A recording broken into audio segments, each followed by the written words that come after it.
시간에는 대구 열방교회 박세윤 목사님께서 말씀 전해주시겠습니다. 은혜의 시간 되시기 바랍니다. 이 땅의 모든 피조물은 머리가 있고 그 머리는 그의 생존의 근원을 향해 있습니다. 나무는 가지를 하늘을 향해 벌리고 있지만 나무의 머리는 뿌리입니다. 그래서 나무가 생존하기 위해서는 땅에 뿌리를 내릴 때 가능한 것입니다. 동물의 머리는 옆을 향해 있습니다. 그것은 그 동물의 먹잇감이 다 옆에 있기 때문입니다. 그렇다면 인간은 어떠합니까? 인간의 머리는 하늘을 향해 있습니다.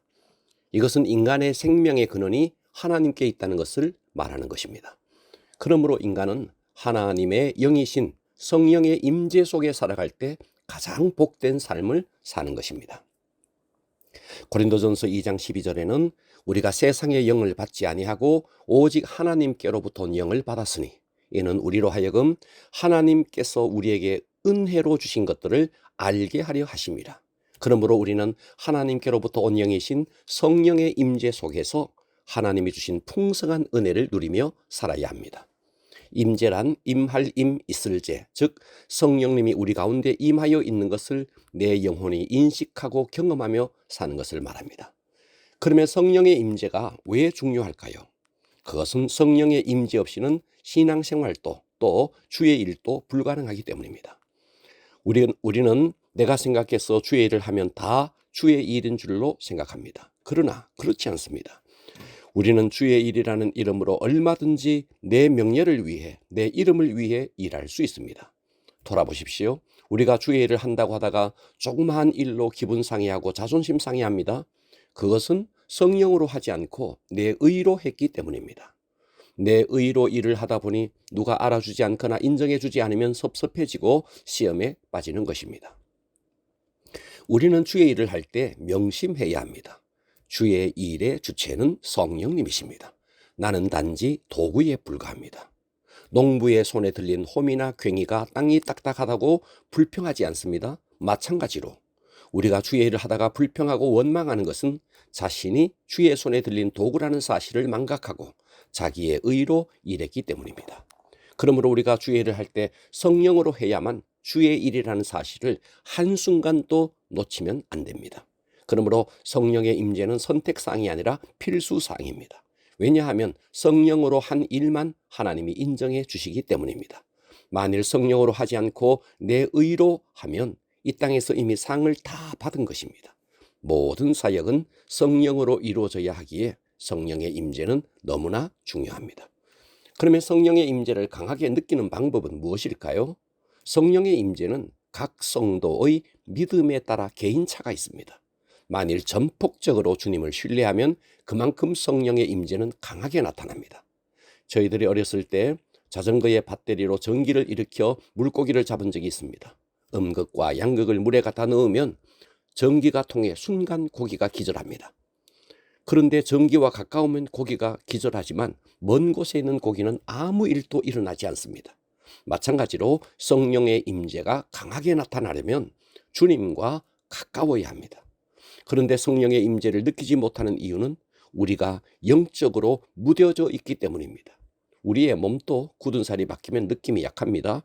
언젠가 식당에 갔는데 거기에 종업원이 뜨거운 솥을 맨손으로 옮기는 것을 본 적이 있습니다.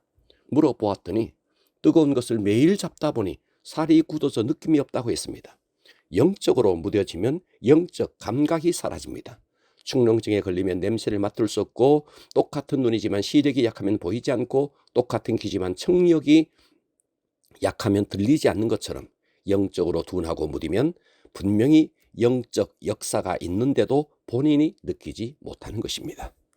또 성령의 임재를 느끼지 못하는 이유는 악한 영이 막고 있기 때문입니다. 실제적으로 악한 영은 본인 속에서도 역사하기도 하고 또 그 공간을 악한 영이 잡고 있기도 합니다. 그래서 악한 영이 성령의 임재를 차단합니다. 본인 속에 악한 영이 역사할 때는 의심, 불안, 강박한 마음, 수치심, 패배감, 졸음, 잡념 그리고 주변을 의식하면서 산만해집니다. 환경 속에서 악한 영이 역사할 때는 예배 시간에 전화벨이 울리기도 하고 음량 시스템에 문제가 생기기도 하며 아기가 울기도 합니다. 또 기도하는데 누군가 찾아오기도 합니다. 이 모든 것은 악한 영의 역사입니다. 그러면 성령의 임재 시에 나타나는 현상은 무엇일까요? 성령의 임재 시에 가장 보편적인 현상은 말씀이 믿어지고 말씀이 깨달아지면서 마음에 뜨거움이 임합니다.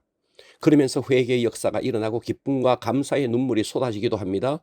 이것이 가장 보편적인 성령의 임재 시의 현상입니다. 그 밖에도 온몸의 시원함을 느끼기도 하고 전기에 감전된 듯 찌릿찌릿함을 느끼기도 합니다. 몸이 떨리거나 흔들리기도 하고 때로 넘어지기도 하고 온몸에 힘이 빠지기도 하며 호흡이 가빠지기도 합니다. 우리가 예수 그리스도가 믿어진다면 이미 우리는 성령을 체험한 사람입니다. 이것은 머리가 좋다고 믿어지는 것이 아닙니다. 성령의 역사이기 때문입니다. 그러므로 임재하시는 분은 하나님이시지만 그 임재의 깊이를 더하는 것은 내 몫입니다. 그러면 성령의 임재를 더 깊이 체험하는 방법은 무엇일까요? 첫째, 사모하며 적극적으로 믿음을 사용해야 합니다. 사모하는 마음과 조그마한 임재의 역사에도 적극적으로 믿음을 사용하며 집중해야 합니다. 처음에는 누구나 성령의 임재는 미미하게 올 수 있습니다. 그때 내가 믿음으로 반응하고 믿음을 계속 사용해야 합니다. 믿음으로 반응하면 성령의 임재를 더 강하게 느낄 수 있습니다. 어떤 사람은 믿음으로 성령님을 초청해 놓고 성령의 임재가 시작되었는데도 불구하고 믿지 않는 경우가 많습니다. 그러니 더 깊은 단계로 나가지 못하는 것입니다. 둘째, 성령의 임재를 더 깊이 체험하려면 자기만의 틀을 고집하지 말아야 합니다. 성령의 임재는 하나님의 방법으로 오는 것이지 내 방법으로 오지 않습니다. 내가 어떤 고정된 틀을 정해놓으면 안 됩니다.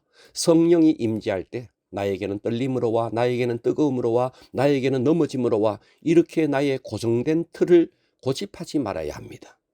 하나님의 방법은 다양하게 임할 수 있습니다. 성령의 임재를 더 깊이 체험하는 방법 셋째, 사역을 통해 임재를 더 깊이 깊어진다는 것을 깨달아야 합니다.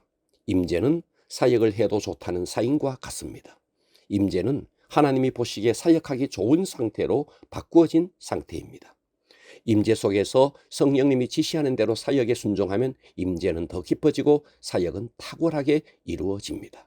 기억하십시오. 우리가 성령의 임재를 사모해야 하는 이유가 성령으로 일해야만 주의 일이기 때문입니다. 성령의 임재를 느끼지 못하는 이유는 우리가 영적으로 무뎌져 있기 때문이고 악한 영이 막고 있기 때문입니다. 성령의 임재 시 가장 보편적인 현상은 말씀이 믿어지고 깨달아지면서 마음에 뜨거움이 임합니다.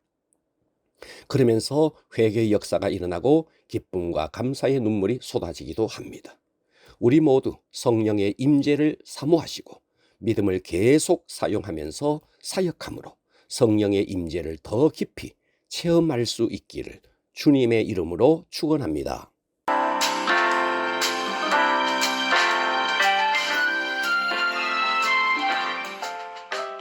영혼의 등대 지금까지 대구시 달서구 월곡로에 위치한 대구 열방교회 박세윤 목사님의 말씀으로 함께 하셨습니다.